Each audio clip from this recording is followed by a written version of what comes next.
unexpected occurrences early in the NFC West. The only team with a win is the Seattle Seahawks. The Niners are starting off the season 0-1 after a disastrous performance against the Chicago Bears, which we've already talked about. And although you weren't ready to declare this a make or break season ending game going against the Seahawks, you have to admit this is a highly important game they're going into. Oh, it definitely is. It's the first game against the division rival as well. And you just don't want to start the season 0-2.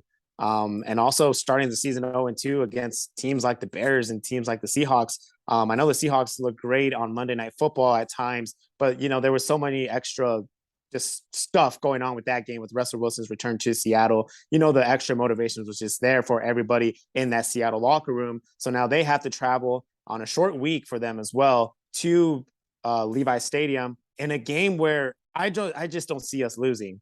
I know the offense did not look good in that second half in week 1 against Chicago, but even with that, I just don't see us losing against Seattle. If we do, like I said I wasn't going to panic, but it would not be a good look.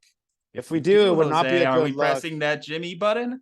I mean, it all depends on the Jimmy button if we lose. 100% depends how Trey Lance looks. If Trey looks the way he did in that second half, if he does that for an entire 60 minutes against this Seattle defense, then the talks are only going to get louder for Jimmy Garoppolo. Now, I like to think that Kyle Shanahan is a better coach than Nathaniel Hackett. Based off that last 30 seconds of that game, I would think that should be all but assured. But I don't know how he stacks up to Pete Carroll in head-to-head matchups. Obviously, we don't know how this Seahawks team is going to do long-term without Russell Wilson, but they were good enough to beat the Broncos, who we thought were going to be a good team. Obviously, Russell Wilson has been giving us headaches for years. I don't know if Geno Smith comeback season is on the way. Man, I look at this game, and this is highly important just because this team has owned you for years, and your main excuse has been, well, Russell Wilson just finds a way. Russell Wilson just escapes the pocket and finds a way. Now Russell Wilson's gone. If we lose to Geno Smith, I don't know what I'm going to do, man, because it's starting to turn into Yankees Twins. Anytime the Yankees play the Twins, the Yankees kick the Twins' ass. That's kind of how it's been with the Niners and Seahawks. What have we had over the last decade? Like 2 wins against them, including a playoff loss, which just amplifies how bad it's been for us as a franchise against this team. We need to start turning that thing around. And that's part of what the Trey Lance era was supposed to signify, right? A turning of the guards. Now we have our young, mobile quarterback who's escaped the pocket and make magic happen. I need to see magic from Trey Lance in this game.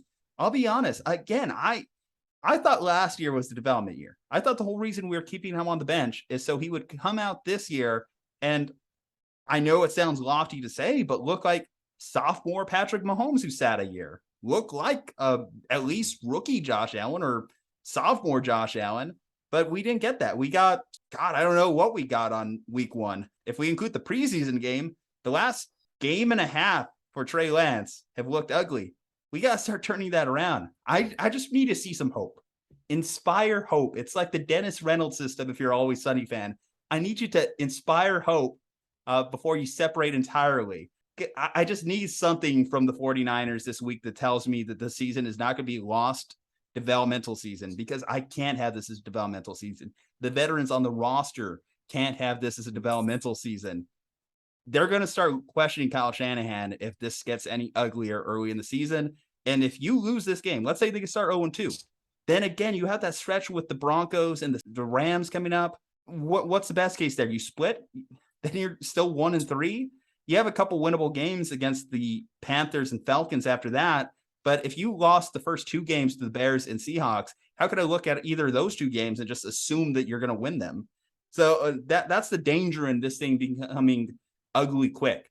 It getting darker before it gets lighter, in this situation. So that's kind of like why I place such a high importance on this game. I'm sure if we looked it up, the history of teams that start off 0-2, I don't know how many of those teams are Super Bowl contenders at the end of the year. Yeah, and I think for me, the biggest improvement I want to see is on the offensive side of the ball. The defense was fine. The defense for especially that first half was just firing on all cylinders. Ufanga was flying everywhere. Fred Warner was making plays everywhere. Nick Bosa was everywhere. Hell, even Javon Kinlaw looked well in his first game back. So that offense just needs a spark from somewhere. I don't know if it comes from Debo. Brandon Ayuk had a couple of nice flashes, a couple of nice catches that he made. Juwan Jennings was able to get out in the perimeter and make a big play.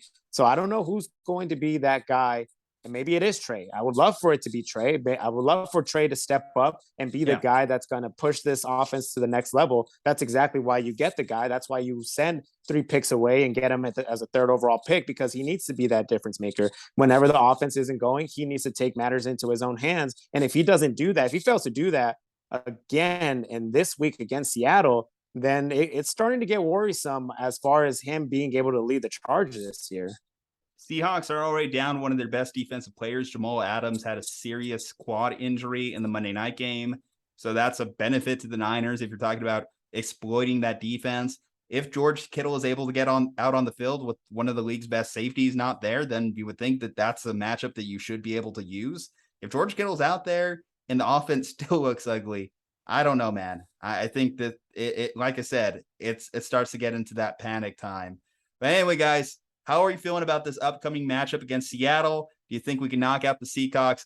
Let us know in the comments section. Leave a like on this video. Subscribe to the channel. We're 49 Reasons to Listen 2 right here. Juju and Jose. Stay safe, happy, and healthy, and we'll see you next time.